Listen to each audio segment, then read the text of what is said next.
Seeing job losses, prices have rising soared. The dangerous rip currents going on. Some catastrophic fires.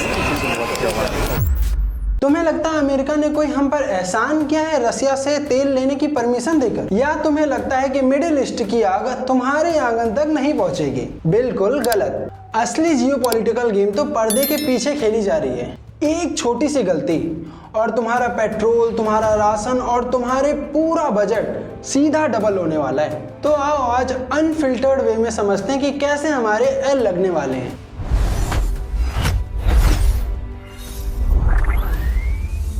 तो दोस्तों, शुरुआत करते हैं उस चीज से जो हमारा बजट सबसे पहले हिलाता है, पेट्रोल। यूएस ईरान कलेश के बीच में कतर ने खुलेआम धमकी दी है कि आने वाले समय में क्रूड ऑयल $150 पर बैरल तक जा सकता है। मतलब जो तुम आज पेट्रोल जिस रेट में डलवा रहे हो उसकी कीमत जस्ट डबल। अब मेट्रो वाले बोलेंगे हमें क्या? अरे मेरे भाई, मेट्रो खाते थोड़ी ना हो। पेट्रोल का दाम बढ़ा मतलब हर चीज का दाम बढ़ने वाला है। जो सब्जी और राशन तुम्हारे प्लेट में आता है वो ट्रक से आता है। ट्रांसपोर्ट महंगा हुआ तो सब महंगा हो गया।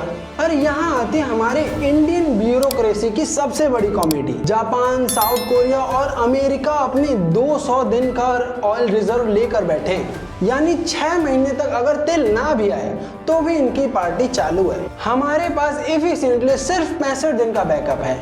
क्यों? क्योंकि 2021 में नई स्टोरेज फैसिलिटीज का अप्रूवल मिला, पर बाबू लोगों ने फाइल ऐसी दबाई कि कॉन्ट्रैक्ट सीधा 2025 में दिया। 4 साल के हम वर्ल्ड वॉर 3 का मुहूर्त निकाल रहे थे। भाई साहब, ताली बजाओ इनके 100 साल के विजन पे। लेकिन रुको, तुम्हें क्या लगता है असली आफत तेल रुकने से है? असली हॉरर मूवी तो तब शुरू होती है जब कहानी में स्ट्रेट ऑफ हॉर्मुज आता है। ये एक छोटा सा पानी का रास्ता है जिसे स्ट्रेट ऑफ हॉर्मुज कहते हैं। वहाँ ईरान की धमकी के बाद 150 से ज्यादा शिप्स अटकी पड़ी हैं। बैंगलोर का सिल्क बॉर्डर टेरिफिक फेल है इसके आगे।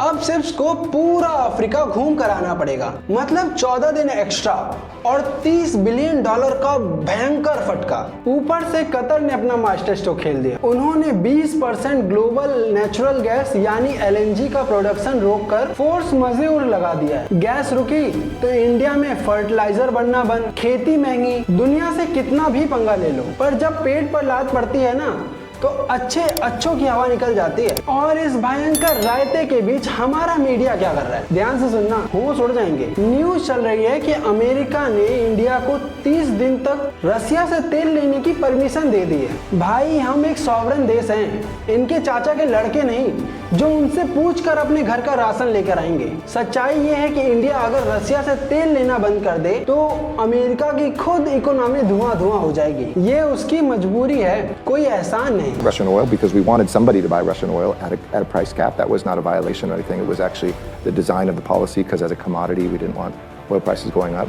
लेकिन अमेरिकन PR और हमारा मीडिया इसे ऐसे दिखा रहा है जैसे अमेरिका ने हमें लाइफ जैकेट पहना दी हो।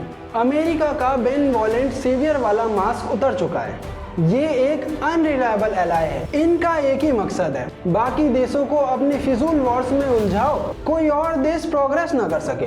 और दुनिया जब आपस में लड़ रही है तब एक देश आराम से पैसे छाप रहा है। दुनिया के 95% शिप कंटेनर्स चाइना बनाता है। एक टाइम था जब इंडिया और साउथ कोरिया शिप बिल्डिंग में नेक टू नेक थे। आज वो इतना आगे निकल गए हैं कि उनकी कंपनीज इंडिया आकर कॉन्ट्रैक्ट लेती हैं। हमारा प्रॉब्लम क्या है? Too little too late. हम हमेशा कैचअप खेलते हैं। जब तक हम सोकर उठते हैं तब तक गेम ओवर हो चुका होता है। हमें इस डिल्यूजनल दुनिया से बाहर निकलना होगा कि कोई गोरा आकर हमें बचाएगा। No one is coming to save India. उल्टा गोरों ने हमारी मारी ही है। हमें अपने इंटरेस्ट खुद सिक्योर करने होंगे, वो भी रूथलेसली। तो समरी ये है कि वॉर चाहे तुमसे कितनी भी दूर हो, उसकी आंच तुम्हारी जेब तक जरूर आएगी। तो भाई साहब, अपनी गाड़ियों की टंकी फुल करा लो, क्योंकि पता नहीं कल को क्या हो जाए। और कमेंट में बताओ कि आने वाले समय में और क्या हो सकता है। तब तक के लिए बाय बाय।